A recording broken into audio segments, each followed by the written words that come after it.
Joining me right now is the author of GOP GPS, Evan Siegfried, and syndicated radio host Chris Hahn. Good to have both of you guys here. Chris, I'll start with you because the Democratic Party, they're just coming apart at the seams because they're so upset over everything that Trump is doing. And I keep saying, at what point do you actually start to just become background noise because nobody hears you anymore? Because people are just sort of sick and tired of all this hysteria. Do you know who you sound like right now? Me in 2009. This is what everybody was saying on the left about what the right was doing with the Tea Party movement in 2009, and they were absolutely wrong.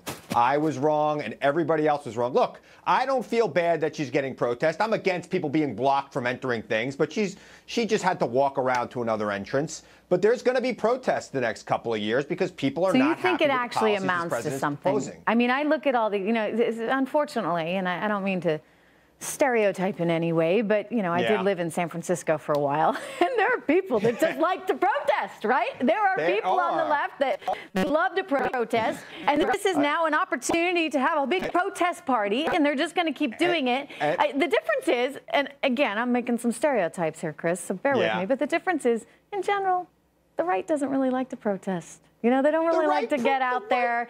No, the Tea Party thing is unusual.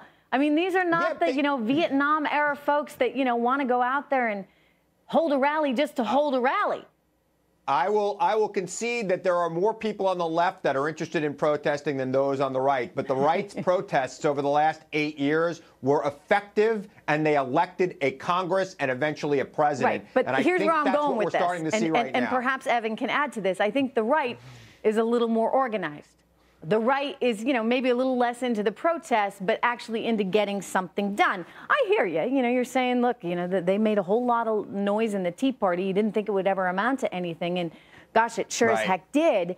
But, I just wonder if there are some distinguishing factors that, sort of underlie these two populations, the left and the right, that might make it harder for those on the left to actually translate this into anything. Yes, the right didn't get outraged at every single thing that President Obama did.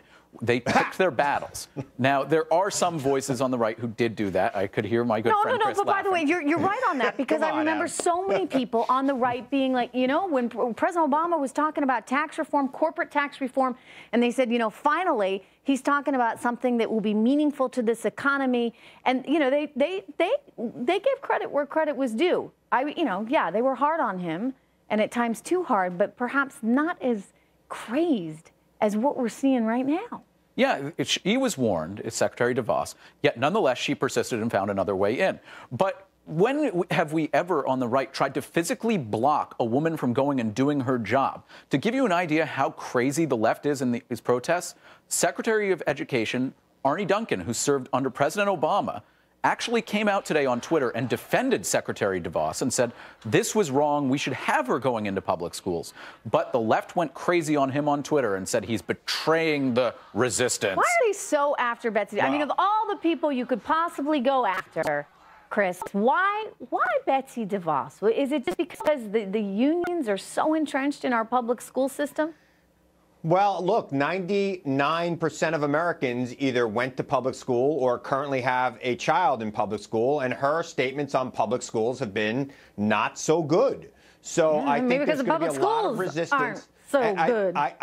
Well, it depends on where you're from. I'm a product of a public school. I did okay. I know Evan probably went to a public school. I don't know about you. I think in New York City? As well. But no, I wouldn't go to a public school in New York City because they're falling apart. And when I don't mean to portray your Upper East Side. How dare you accuse me of being from the Upper East Side? No, but you know what? He's absolutely right. It is a travesty. I got little kids right now. We live in New York City. I can't send them to public school, and that's a real shame. That needs to change. And so when you think about some of these communities out there, Betsy DeVos actually could make a difference. She could force schools in the inner city of New York and Chicago and L.A. to actually get their acts together, put a little consumerism into the equation, and enable parents to actually get their kids to a school that's halfway decent. Yeah. What's wrong with that? I don't know that the Secretary of Education could force anyone to do anything. I think she can make some proposals that might be adopted by local school boards and states to try to enhance education. And if she does that and she's successful at that, I think you'll see these protests die. So if you're telling me she has no power, then why is everybody so worked up? because she's somebody who gets people worked up. Her statements are the most divisive, at least on her topic. Chris, you want to know what gets real people worked up? In New York City in 2013, there was the Rally for Charter Schools. It took over 20,000 students and parents across New York City, most of them African American and Hispanic, to march across the Brooklyn Bridge and say, we want to have our kids not go to failing public schools, but to charter schools and have school choice. That is a real protest. That is what the left should be focusing on. And by all means, they should have that choice. Every parent should have the opportunity to give their child a great education, regardless of how much money you have.